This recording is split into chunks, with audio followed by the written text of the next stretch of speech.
Que bom que você veio celebrar Jesus conosco. Vamos então continuar a série que estamos desenvolvendo sobre o discípulo de Jesus Cristo. Ser discípulo de Jesus não é a coisa mais popular e mais fácil. Todos vão precisar pagar um preço por seguir a Jesus. Ora mais, ora menos, entre pessoas que você conhece ou não conhece. Por quê? Em Lucas 14, 27, leia comigo, está na tela. E qualquer que não levar a sua cruz e não vier após mim, não pode ser o meu discípulo.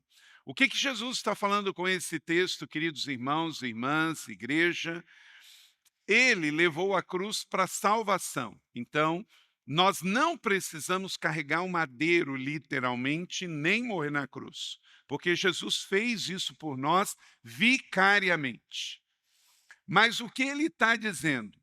Que também nós, no sentido figurado, vamos ter que levar a nossa cruz. E a nossa cruz significa um sentido de renúncia, de entrega, porque não existe discipulado sem entrega, sem sacrifício. Vivemos um tempo hoje que muitas pessoas estão achando que seguir Jesus é virar crente. Seguir Jesus é participar do mundo gospel. Seguir Jesus é ouvir música evangélica. Seguir Jesus é frequentar uma igreja evangélica. É muito mais que isso. É muito mais profundo, é muito mais sacrifício, é muito mais entrega. Então, o preço do discipulado é a morte. É a morte para o eu, é a morte para a própria vontade. Então, que bom que você está aqui para juntos desenvolvermos esta série. Nós já tivemos 2 mensagens dentro dessa série que estão no nosso canal ICTV. Primeiro foi no relacionamento com Deus, o discípulo vive a rendição. A segunda, no relacionamento com o mundo, o discípulo vive a santidade. E hoje vamos ver a terceira mensagem, que no relacionamento consigo mesmo, o discípulo conhece a si mesmo. Esta série, ela está também baseada, sobretudo, em Romanos capítulo 12. Na carta aos Romanos capítulo 12, Paulo escreveu um texto extraordinário sobre discipulado, mas em cima deste texto de Romanos 12, o pastor Chip Ingram, pastor americano na Califórnia, nosso parceiro no ministério Live on the Edge, ele escreveu esse livro que é extraordinário, um livro para se ler com calma, estudando no discipulado. Eu creio que pode te ajudar muito. Espiritualidade que transforma, tornando-se um cristão segundo Romanos 12. No original em inglês seria a verdadeira espiritualidade, mas com receio de sermos julgados pela capa, a editora Inspire então colocou tornando-se um cristão de fato com uma espiritualidade que transforma. Então esse livro está à sua disposição pela editora Inspire. Então vamos à terceira mensagem desta série. O discípulo de Jesus conhece a si mesmo. Querido irmão que está aqui hoje, também convidados, me acompanhe em Romanos 12, 3, todos juntos. Pois pela graça que me foi dada, digo a todos vocês, ninguém tenha de si mesmo um conceito mais elevado do que deve ter. Pelo contrário, tenha um conceito equilibrado, de acordo com a medida da fé que Deus lhe concedeu. Esse texto fala de sobriedade. Esse texto fala de você ter autoconhecimento. Quanto mais você se conhece, mais forte você fica. E o texto fala sobre equilíbrio. Às vezes trazemos uma discussão inócua do mundo para dentro da igreja da nossa fé, que é a questão da política. As pessoas têm a posição política que ela quer ter. E a igreja não deve, pelo menos não deve, entrar nessa seara com relação à sociedade. Em síntese, tem 3 linhas políticas: extrema esquerda, esquerda, centro, direito e extrema direita. Sem entrar no mérito de cada um, isso é posicionamento político. Eu tenho o meu, você deve ter o seu, e numa igreja tão grande quanto essa, se formos tentar encontrar uniformidade disso, não vamos ter. Por quê? Pensamentos, ideologias e filosofias as pessoas são livres para ter. Agora, quando nós falamos de equilíbrio, esquece posicionamento político. Aí não é ser do centro, é ser centrado. E centrado em quê? Centrado em Jesus, centrado no Evangelho, centrado no Espírito Santo, centrado na Bíblia, centrado na fé, centrado na igreja. Não é ser do centro. Do centro remete a uma posição política, que inclusive, um parênteses aqui, quando você fica no centro, você está posicionado. Só que ativistas de extrema esquerda ou de extrema direita acham que só existe a posição deles. O cara é de extrema direita, ele acha que só o que está certo é o que está lá. E o que está de extrema esquerda também. E qualquer outro posicionamento fora disso é um absurdo para ele. E ele quer, às vezes, te carregar para esses extremos. Os extremos são sempre perigosos. Mas no que tange a vida cristã, não é uma questão de centro político. É uma questão de estar centralizado em Jesus. E muitas vezes, para você seguir Jesus, você vai ter que decepcionar pessoas que politicamente podem estar focadas na extrema direita, extrema esquerda, direita ou esquerda. Porque Jesus não veio para fazer a vontade de ninguém, Jesus veio para fazer o que é certo. E muitas vezes uma pessoa está sinceramente errada no ponto de vista bíblico com relação ao seu posicionamento político. Então, eu percebo que o que Jesus fala de equilíbrio é que no equilíbrio está a força. Ele diz: ninguém tenha um conceito mais alto do que convém. Quer dizer, você não pode achar que você é melhor do que ninguém. Mas também você não deve achar que é pior do que ninguém. Viva em equilíbrio. Toda vez que você se comparar, você perde. Por quê? Não se compara duas coisas que são diferentes. Você não é igual a ninguém. Então, vivemos no tempo do Instagram, onde as pessoas vivem se comparando. Então, vivem se frustrando, porque duas pessoas são diferentes. Nenhum casal é igual. Quanto mais duas pessoas que nasceram em famílias diferentes. Para um cristão, o respeito é um princípio. O respeito, inclusive, à diferença do outro, no seu modo de agir, no seu modo de pensar. Mas o discípulo de Cristo, ele escolhe morrer para o mundo, ele escolhe a cruz. Então, se ele escolhe a cruz, ele escolhe uma vida extraordinária de morrer para a carne e viver para Jesus. E por isso ele vive em rendição, ele encontra a vida de adoração. Por isso ele escolhe a santidade e com isso ele obtém a intimidade com Deus. E quando no relacionamento com ele mesmo, ele procura conhecer-se mais e ter um alto padrão de olhar a sua vida não pelo Instagram do outro, mas pela orientação do Evangelho de Cristo, ele descobre quem ele é. Então, não tenha um conceito mais elevado, mas tenha o equilíbrio à medida que Deus te deu. Isto é, sobriedade. Tenha sobriedade. E Efésios 2,10 nos diz que somos criação de Deus realizada em Cristo Jesus para fazer boas obras, as quais Deus preparou de antemão para que praticássemos. Esse texto fala sobre o quê? Sobre propósito. Se eu sei quem sou, fica mais fácil descobrir o que eu tenho que fazer para Deus, o meu propósito de vida. Chip Ingrid autor desse livro, A Espiritualidade que Transforma, ele diz: até que você aprenda a lidar e a responder a forma como você foi criado, você nunca vai descobrir o seu verdadeiro eu. Então você conhece a si mesmo? Quero fazer algumas perguntas um pouquinho mais superficiais e que no dia a dia geralmente fazemos. Por exemplo, o que você faz hoje? Essa não é uma pergunta difícil de responder.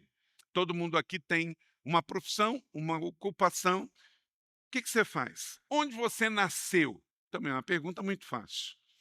Qual o seu time de futebol? Óbvio que é fácil. Qual a sua idade? Embora que essa é uma pergunta que a gente tem que ter cuidado para fazer, né? Isso é uma roubada. Esse dia eu perguntei a uma pessoa: "Quantos anos eu tenho?" Ela falou assim: 60. Eu falei: "Tá bom, você está com raiva, mas desconta", né. Então isso é muito perigoso. E para uma lady, uma mulher, você nunca deve perguntar a idade, certo? Primeiro que você não precisa saber, não é verdade? E segundo que a probabilidade de você errar é enorme. A indústria do cosmético, né, ela está em altíssima, e no Brasil também a estética é gênero de primeira necessidade. Então, a probabilidade de você errar é muito grande. Agora, um parênteses, que tem gente, depois de 20 anos de casado, questionando: será que eu casei com você mesmo? Porque tá tudo diferente, né? O cabelo é outro, o nariz é outro, a orelha é outro, né? E muitas coisas diferentes. Mas tudo bem. Essas perguntas, elas são todas superficiais. Você faz essa pergunta para desconhecido. Você faz essa pergunta em elevador, mas essas perguntas não vão gerar reflexão sobre de fato quem somos. Se você quer isso e ajudar pessoas que você ama, como seu cônjuge, seus filhos, as perguntas têm que ser para um nível um pouco mais profundo. Por exemplo, quais são os seus sonhos? Quais são as suas decepções? Qual é a tristeza do seu coração hoje? Por que você está agindo como você está agindo? Por exemplo, quando você vê alguém muito triste, perguntar por que você está triste. Ou você vê uma pessoa muito descontrolada, o que está acontecendo? As perguntas vão gerar reflexão e as respostas também vão mostrar a que nível a pessoa está. Então, uma percepção clara de si mesmo vai ajudar a gente a dar boas respostas. No nosso devocional de hoje, as promessas de Deus, em 3 João 1,4, fala que os filhos têm que andar na verdade. Então, não existe como conhecer a si mesmo andando na mentira. Andar na verdade é a única opção. Então, quem sou eu? A quem eu pertenço? O que eu vou fazer com a minha vida? Essas 3 perguntas vão ser respondidas na mensagem de hoje sobre o discípulo de Jesus, e o discípulo de Jesus conhece a si mesmo. A primeira pergunta, quem é você, é uma questão de identidade. A segunda pergunta é: a que lugar você pertence? Tem a ver com o senso de pertencimento. E a terceira pergunta, o que você vai fazer da sua vida? Tem a ver com senso de propósito. Se você está anotando em algum lugar, guarde essas 3 palavras. Diga comigo: identidade, pertencimento e propósito. Se você entende, de fato, quem é você, você responde à questão da identidade. Se você entende a questão do pertencimento, do senso de pertencer, você responde e resolve um monte de coisas na sua vida. Porque quando você estiver num lugar em que não foi feito para você, você vai se sentir desconfortável. E se você está desconfortável, você não quer ficar lá ou não quer voltar para lá. E o terceiro, que é o senso de propósito.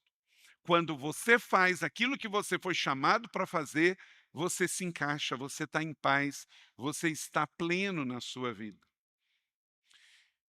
Agora, o que acontece quando nós somos seduzidos pelo pecado? Essas 3 coisas aparecem da minha vida. No pecado, eu não sei quem eu sou. No pecado, eu vou para lugares que eu não pertenço. E no pecado, eu faço o que eu não fui chamado para fazer. E parece que eu estou cego e surdo. E vou vivendo a minha vida assim. Quando eu não sei quem eu sou, por exemplo, eu sou tentado a fazer, como exemplo que eu brinquei aqui no começo sobre cirurgia plástica, não há nenhum pecado em fazer uma cirurgia plástica. Mas quando a motivação está errada, eu começo a fazer cirurgias plásticas, por exemplo, para fugir de uma idade que ela chega independente se eu faço ou não uma cirurgia plástica. Porque eu posso mudar o meu corpo por fora, mas a idade por dentro não vai ser alterada por causa de uma cirurgia. Então, qual é a motivação de você fazer uma cirurgia plástica? É esconder a idade? Você vai se frustrar. É tão bom a gente dar um sorriso, não é? Mas tem gente com alguns procedimentos que quando sorri, não mexe nada, não é? Fica meio estranho, não fica? É tão bom você usar os músculos da sua face para sorrir. Você não é uma folha de papel, que não dá para esticar mais, não é? Então tem a ver com o quê? O senso de identidade, pertencimento e propósito.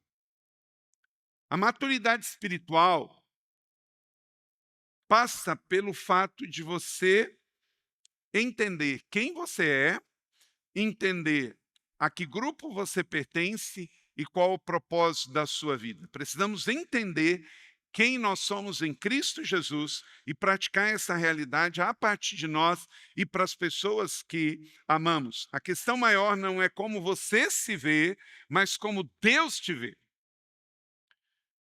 Porque você pode olhar no espelho e não ter uma visão correta de si mesmo. Mas Deus não precisa de espelho, Deus não precisa de nenhum procedimento para te ver, Deus te vê. E a grande questão não é só como você se vê, mas como Deus vê você. Isso só posso ter à medida em que eu conheço a mim mesmo. Então, em Cristo, eu preciso entender a minha identidade. Eu sou um filho amado. Eu sou uma filha amada. Em Cristo eu preciso entender a quem eu pertenço. E eu pertenço a uma família espiritual, a Igreja de Jesus. E em Cristo eu preciso entender que eu tenho um propósito de vida. Eu sou servo de Cristo Jesus.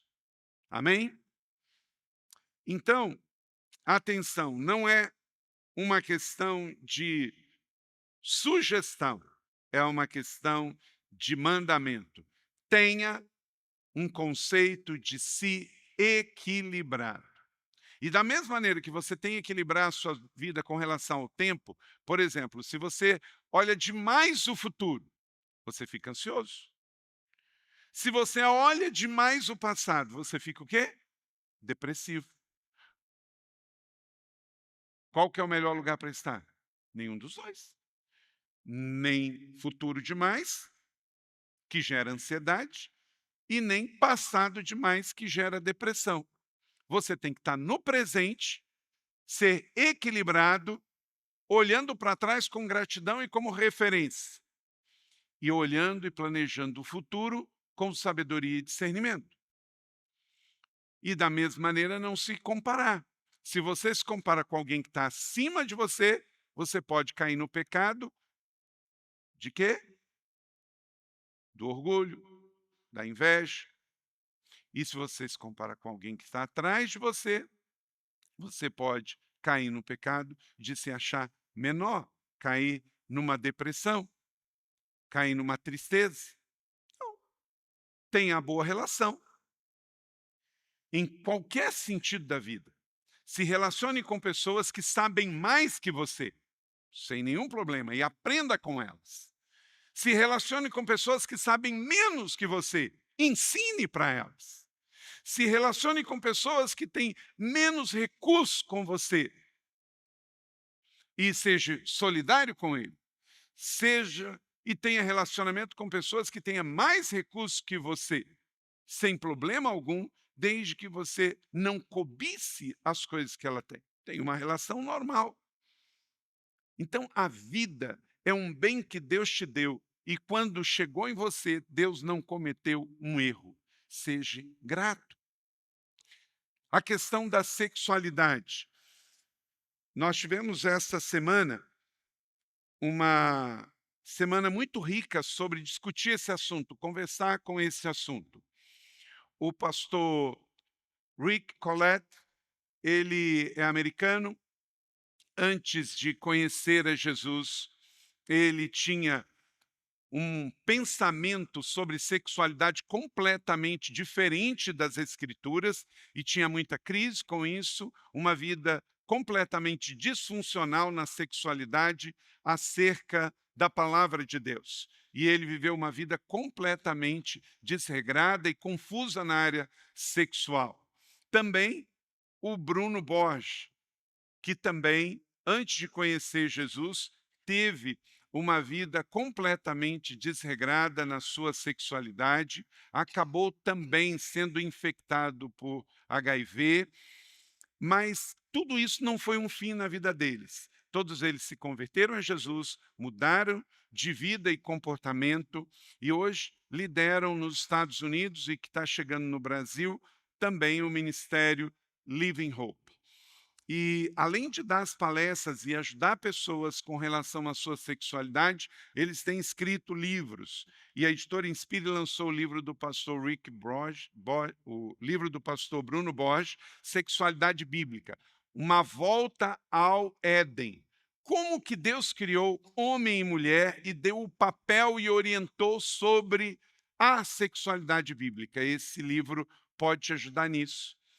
E o pastor Rick Collett, ele já fez um livro que não é para o discipulado, mas é para ajudar questões sobre nós mesmos ou para ajudar pessoas.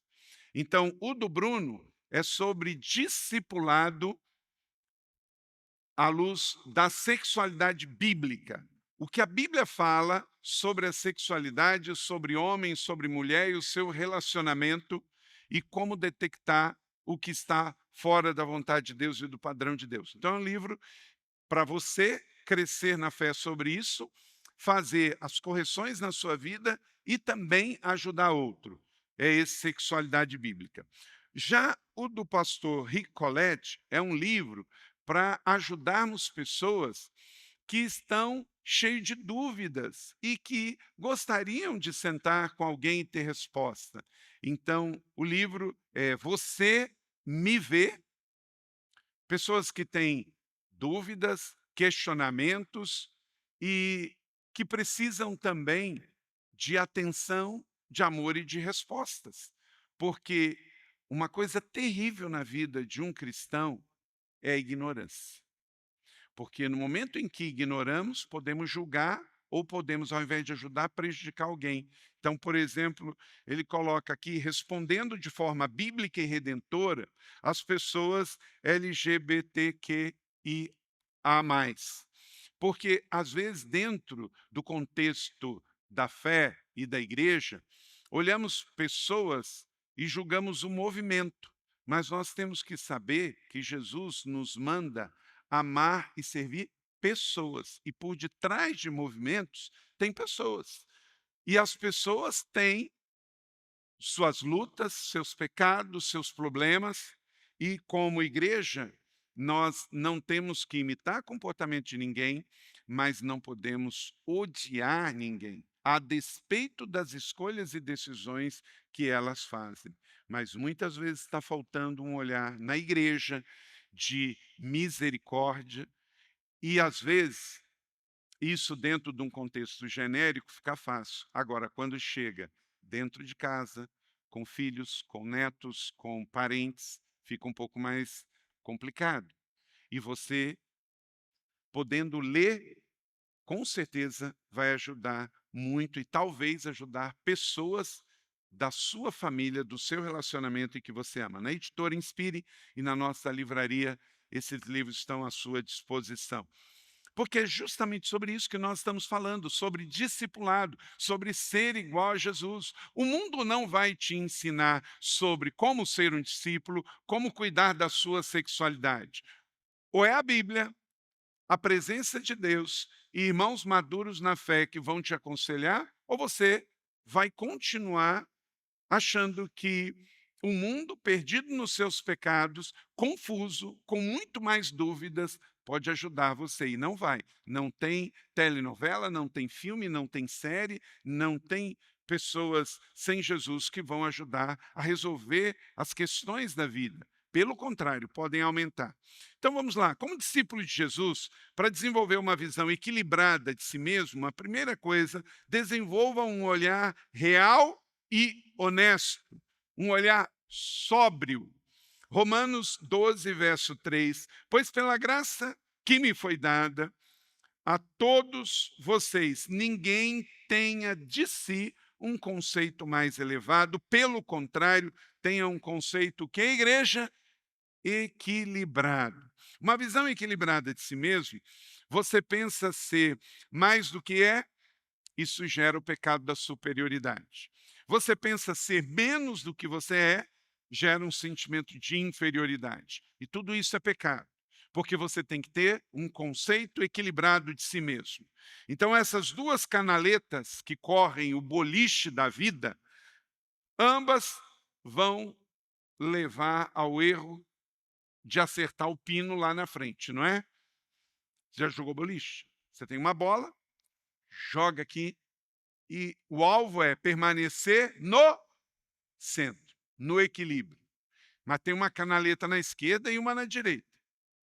O tempo todo fazendo uma atração física para que aquela bola vá para a direita ou para a esquerda, mas não no centro. Só que você só acerta se for no centro. E no nosso caso, é no centro da vontade de Deus. Não é esquerda, não é direita, é no centro da vontade de Deus. E esse é o lugar mais poderoso da terra para se estar, é no centro da vontade de Deus. Gente, tem cheio de gente pronta para te dar um palpite. Agora, você tem que escolher se você vai ver sua única vida sobre o palpite dos outros ou sobre a palavra revelada, rema, que diz onde está o centro da vontade de Deus. Então, muito cuidado com o sentimento de superioridade, que tem a raiz no orgulho, e muito cuidado com o centro da palavra autocomiseração, que tem como centro também a visão egoísta de achar que você é o centro da atenção das pessoas. Há mais pessoas mais focadas em preservar uma imagem do que lidar com a realidade de quem realmente são. Chip Ingrid também diz, é por isso que as pessoas gastam enormes quantidades de energia gerenciando suas imagens e fingindo ser alguém que não são. Temos medo do que as pessoas pensariam de nós se realmente soubessem tudo o que se passa em nossas mentes e corações. Isso é algo que é uma tormenta. Quando entendemos quem somos em Deus, tudo começa a mudar. Tenha uma visão equilibrada de si mesmo. Segundo, para desenvolver uma visão equilibrada de si mesmo como discípulo de Cristo, você precisa entender e cumprir o seu papel na família de Deus. Romanos 12, 4 e 5. Assim como cada um de nós tem um corpo e muitos membros, esses membros não exercem todos a mesma função, assim como também em Cristo, nós, que somos muitos, formamos um corpo e cada membro está ligado a todos os outros. Nós pertencemos. Existem duas grandes metáforas bíblicas para a igreja: corpo de Cristo e família espiritual. E o Senhor ele traz essas metáforas para que a gente não confunda a igreja com auditório. Igreja não é o auditório. Igreja é o corpo de Cristo, que ele morreu pela igreja e ele é o cabeça, e igreja é uma família espiritual. E eu pertenço ao corpo de Cristo e eu pertenço à minha família espiritual. Então, a igreja não é um lugar para frequentar, uma família para pertencer. Você pode dizer isso comigo? Igreja não é um lugar para frequentar, mas uma família para pertencer. Você frequenta restaurante, você frequenta clube, você frequenta praça, você frequenta condomínio, ok, mas você não pertence a esses lugares. Você não vai no supermercado e diz, eu pertenço a esse supermercado. Tinha um supermercado no Brasil, ele tem até hoje, mudou o slogan, acho que alguém criticou. Lugar de gente feliz. Eu acho que é porque depois passou a ter muita gente depressiva e eles não queriam perder o dinheiro dos depressivos. Estão falando assim, então vamos mudar o axioma, porque deve ter muita gente triste e nós queremos ganhar o dinheiro do pessoal triste. Então, aquele supermercado que usava o axioma lugar de gente feliz, passou a falar, espera aí, em tempos de vaca magra não posso perder dinheiro de quem está triste. E pararam de usar. Né? Mas sempre quando eu via aquele axioma, eu falava, está errado. Supermercado, lugar de gente feliz. Pensa num negócio, né? Falta do que fazer quem pensou nisso. Não, supermercado é lugar de vender produto. E esperamos que seja bom e com bom preço e com bom serviço. Só isso. É igual o cara coach que vai chegar na empresa amanhã, segunda-feira. E aí, vamos lá, família! Vamos lá, vamos vender! E, né? Querido, amanhã você vai para uma empresa, não é sua família. Você deve amar, você deve orar, você deve trabalhar, mas o seu lugar de trabalho não é sua família. Se você misturar isso, vai dar ruim. Você só tem duas famílias, sua família biológica e o corpo de Cristo, a família de Deus. Na sua empresa, você tem que ser profissional para não ser demitido e amanhã você perder o seu emprego. Faça o seu melhor lá, dê bom testemunho e toca a ficha. Mas lá é o seu lugar de trabalho. A metáfora família não serve para empresa. A metáfora família não serve. O pessoal gosta de ficar falando isso, mas não é. Família é biológica ou espiritual. A empresa é a empresa. Deve ser saudável, deve ser um lugar bom para se trabalhar, deve ser um lugar de respeito, deve ter um lugar digno, ético, mas não mistura as coisas.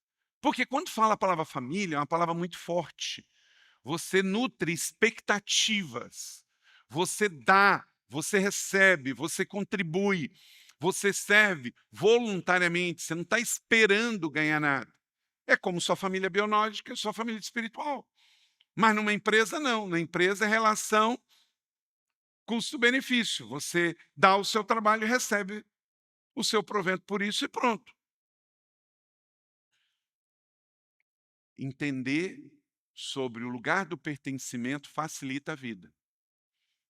E se você sabe que você foi feito para aquele lugar, quem entende que é parte do corpo de Cristo, da família de Deus, quando for a um lugar e aquele lugar não pertence a Cristo e à família de Cristo, você se sente inadequado. Seja um lugar religioso, um lugar espiritual e um lugar social. Talvez essa semana você pode ser chamado a ir num lugar religioso. E você vai.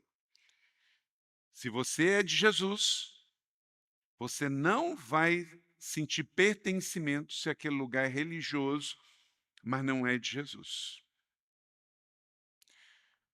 Você pode ir num lugar em que é espiritual, mas não é um espiritual bíblico. E você não vai se sentir confortável. Você pode ir num lugar social que não é um lugar com princípios e valores e você não vai se sentir bem. E isso é ótimo, porque o dia que você, como cristão, sentir pertencimento em qualquer lugar que você for, tem algo errado com a sua fé. A fé em Jesus nos faz ficar inadequado em um monte de lugares da sociedade que a gente vai. E a gente começa a perceber, esse lugar não é para mim. Esse lugar eu vou entrar, sair e depois ainda vou fazer uma oração bem forte, para deixar tudo lá que não me pertence. Amém ou não amém? Por quê? Porque você não é deste mundo, você é de outro mundo. Você tem dono, pertence a Jesus Cristo de Nazaré. Você foi lavado e redimido com o sangue de Cristo. Então você só está neste mundo esperando ou a volta de Jesus, ou está aqui esperando o dia da sua partida. Mas enquanto isso não acontece, você sabe que é discípulo de Jesus, e porque é discípulo de Jesus, você sabe que foi separado por Deus para um propósito. Você sabe que se rendeu ao Senhor em adoração, e você conhece quem você é, e conhece a sua identidade, conhece então o seu ambiente de pertencimento e conhece o seu propósito de vida. Então não vai se misturar com qualquer ambiente, sem com isso ser religioso, sem julgar ninguém, sem achar que é melhor ou pior do que qualquer pessoa. Você só é uma pessoa separada por Deus e você tem consciência disso. Aleluia! Então, cumpre o seu papel na família de Deus. Por causa do pecado, você sabe que tem pertencimento, então você vai querer ter relacionamentos que têm conexões profundas e outros você vai deixar só no superficial mesmo. Você vai evitar comparação, competição, sentimento de inadequação, medo da intimidade, de isolamento. Por quê? Porque agora você não é dominado pelo pecado. O pecado traz tudo isso na vida de uma pessoa. Quando o indivíduo se deixa dominar pelo pecado, ele tem um sentimento forte o tempo todo no seu coração de comparação. Isso é fruto do pecado. O tempo todo está se sentindo em competição. Querido, competição é no esporte. Competição é no mercado de trabalho, não é na sua vida. Você não tem que competir com ninguém, porque você é único. E quem tem Jesus tem tudo. Sentimento de inadequação. Se você está com sentimento de inadequação, é porque você está no lugar errado. Então sai desse lugar. Medo de intimidade, isolamento. Então, diante disso, nós somos parte de um corpo espiritual, que é o corpo de Cristo, e membros de uma família. Na família há uma cura e crescimento. A família mostra os pontos cegos para nós. Eu não tenho dúvida. Hoje, o único lugar saudável que você ouve o que você precisa, não o que você quer, é na leitura bíblica e no púlpito de uma igreja saudável. Porque isso não dá nem para dizer hoje, nesta selva gospel que estamos vivendo, que em toda igreja você vai ouvir. Porque tem muita igreja que tem medo de perder seguidor e frequentador, então já não se fala tudo que a Bíblia ensina.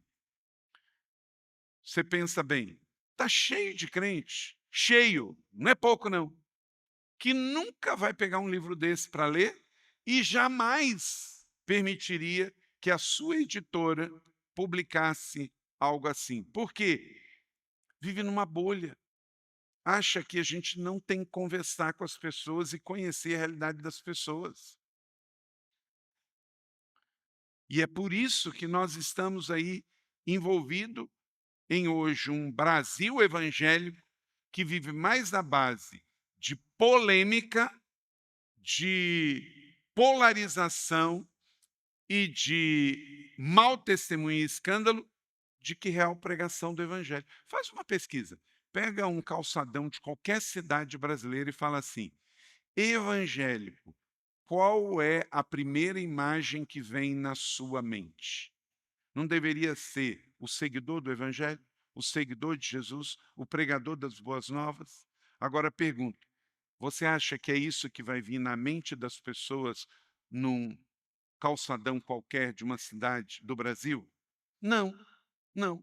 Vai associar a alienação política, vai associar a corrupção, vai associar a ostentação, vai associar a bolhas de questões religiosas, vai associar a radicalização, e nada disso representa o Evangelho de Jesus. Jesus não veio para nada disso. Então, que, para a glória dele, como seguidores de Jesus, a gente só tenha uma identidade, a gente só tenha um pertencimento e a gente só tenha um propósito. Jesus Cristo, nosso Senhor, amém?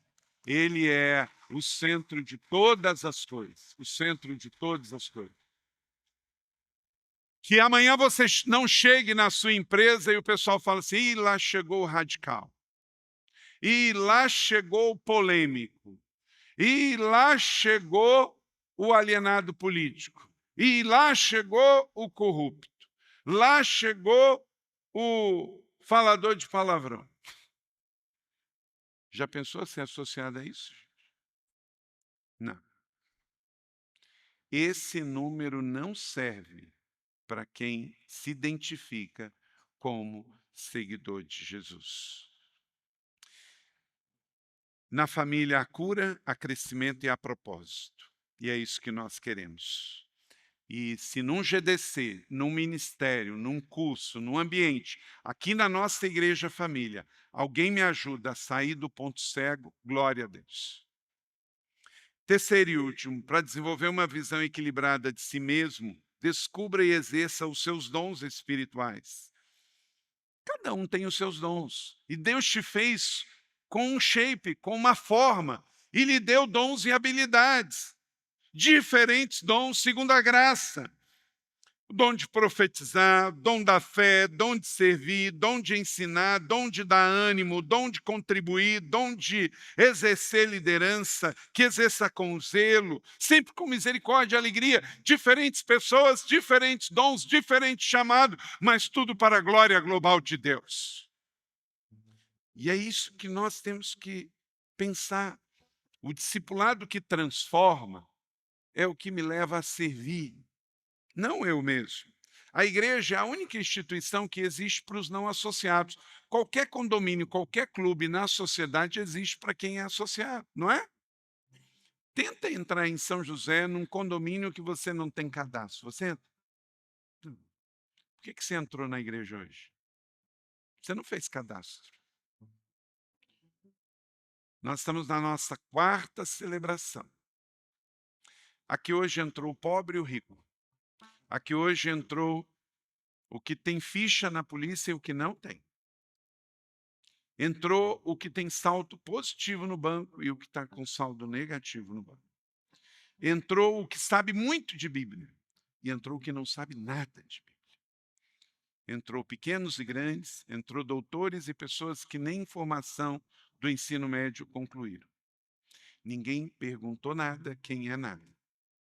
Viemos juntos aqui para receber, celebrar e repartir. Independente dessas características, alguns vieram, entenderam e sairão daqui melhores. E alguns, talvez não, porque fecharam o seu coração. O Senhor recebe a todos, mas a transformação é uma escolha de cada um. Se hoje ouvires a sua voz, não endureçam o seu coração. Então, o discípulo de Cristo, ele tem uma jornada.